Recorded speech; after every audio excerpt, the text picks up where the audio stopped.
So, probably the question I get asked most often is, where do you get inspiration for your outfits? I try and pull inspiration from a lot of different places, but definitely my two biggest influences are Fruits Magazine and Star Wars.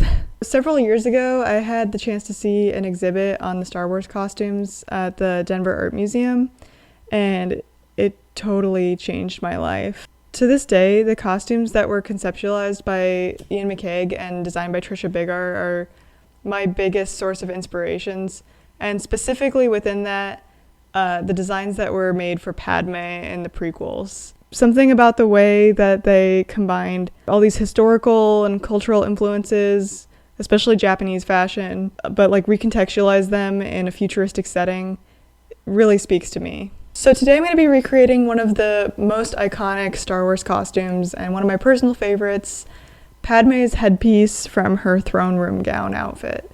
It's not only the first outfit that we ever see Padme in, it was used on the poster and I think most of the promotional material for the movie.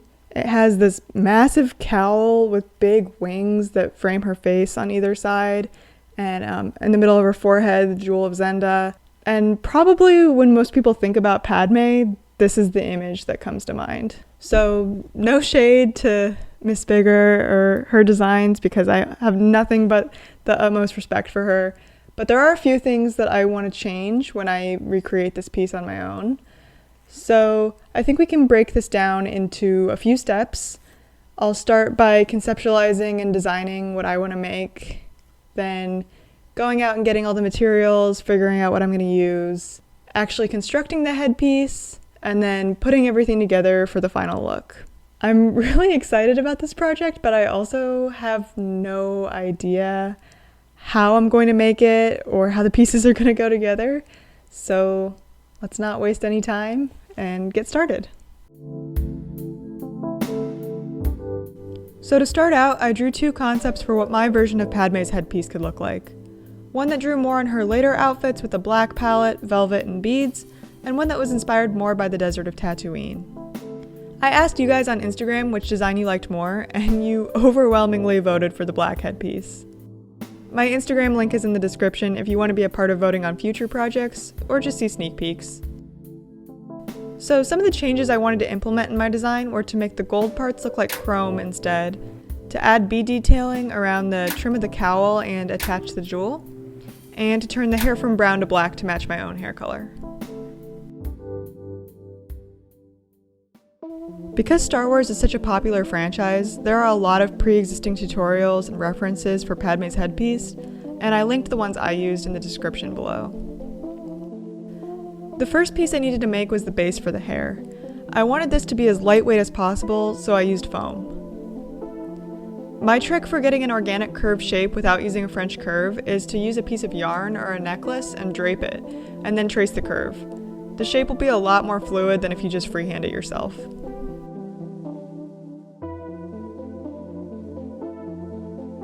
From there I got to work refining the shape, first by using a saw, which was incredibly messy,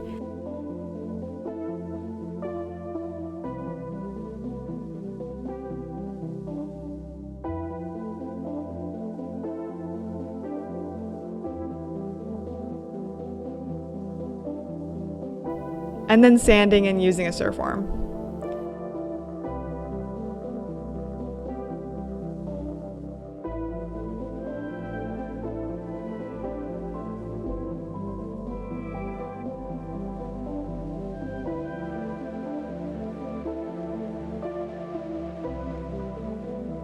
This whole process took about 2 days total, but it's a really important step so your wig looks round and not square.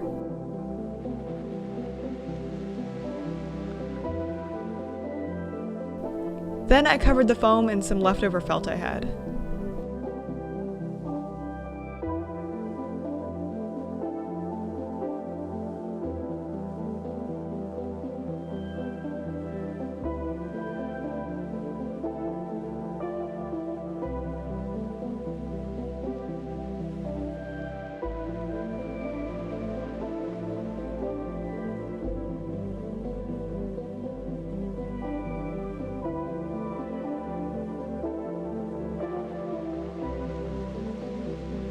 I didn't have black fabric, so I just used dark blue and then spray painted it black. And the base for the hairpiece is done. Time to move on to the cowl.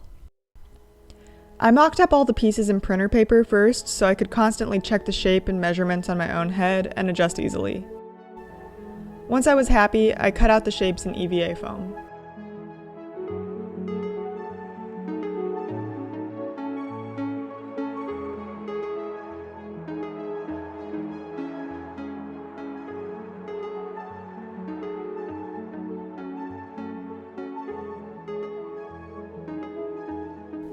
I used a heat gun to shape the curved pieces and then set them aside to cool.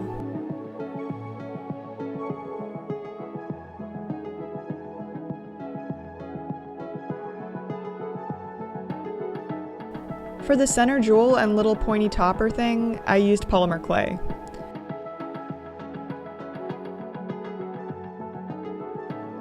I wasn't exactly sure what I wanted this to look like or if I wanted to eventually vacuum form these shapes, so I made a couple different versions.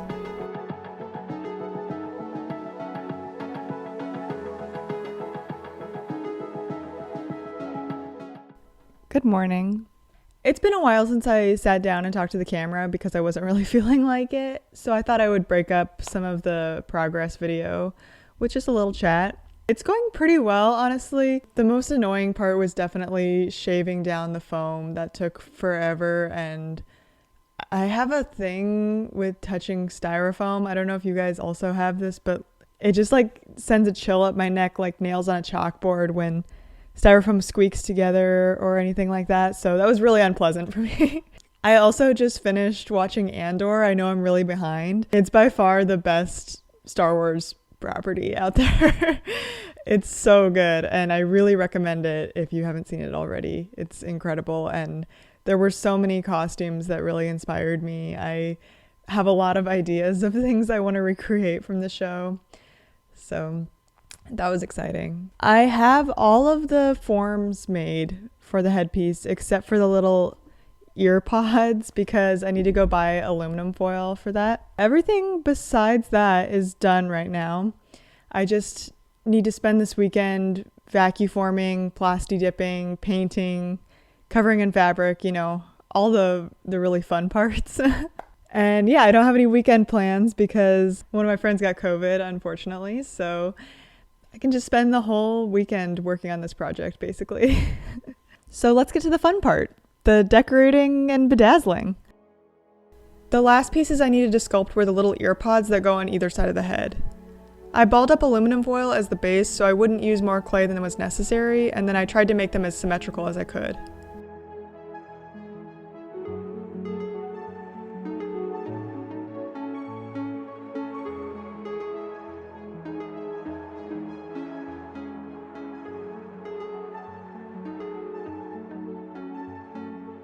Then I used my mini vacuum form machine on the ear pods and gem pieces that I had sculpted earlier.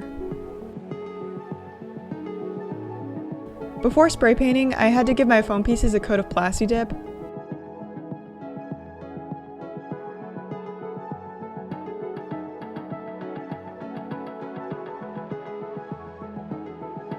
I then sanded them using 3 different grit sandpapers and then spray painted them silver with a makeshift spray booth because it was pouring rain that week.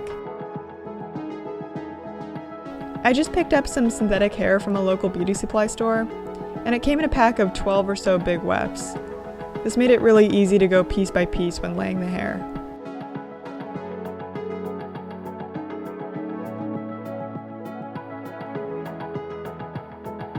This was a really messy process. There was hot glue and hair everywhere, and it looks terrible when you start, but as you layer the hair on top of each other, it all comes together.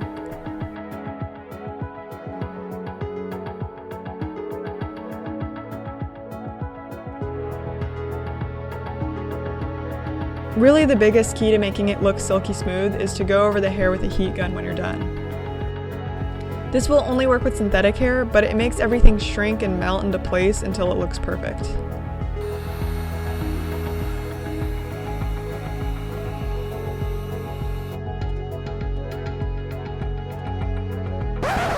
So it was here that I realized I had added too much padding with the felt in the hair to the point where the headpiece no longer fit on my giant head.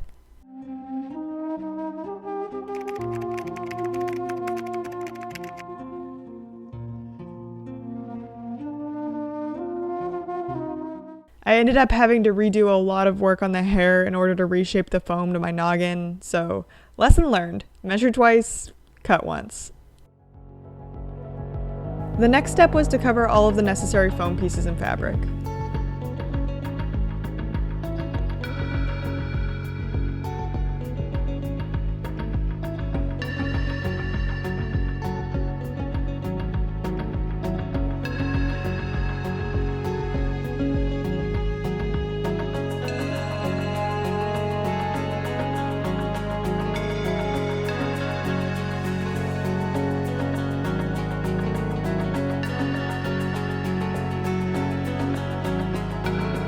I used sewing pins to help keep the fabric in place while I tacked it down.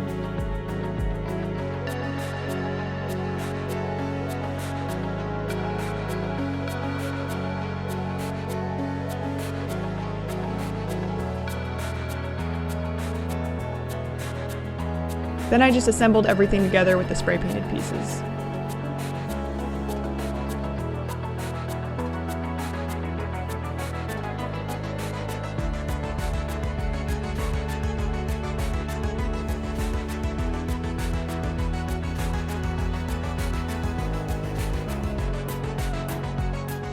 Using pins again to mark my path, I attached the foam to the hairpiece.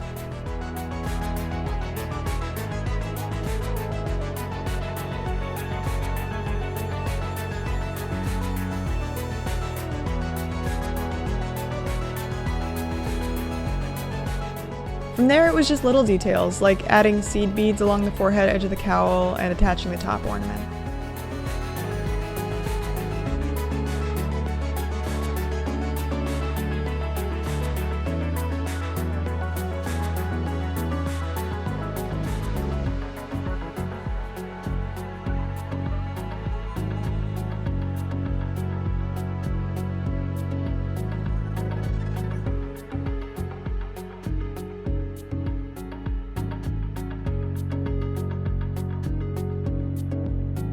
In my sketch, the earpods were covered in black fabric, but in reality, I didn't think this idea had enough contrast to set the earpods apart from the hair. So instead, I spray painted them silver and used watered down acrylic paint in a spray bottle to create a cool speckled effect. And then it was all done.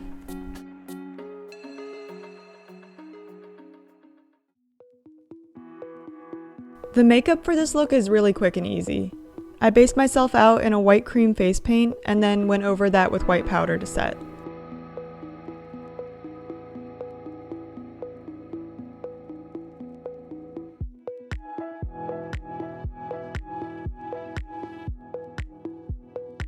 I used a lip liner to mark the bottom lip line and cheek dots before going over them with a red lip stain. And then I finished with red eyeshadow around the eyes.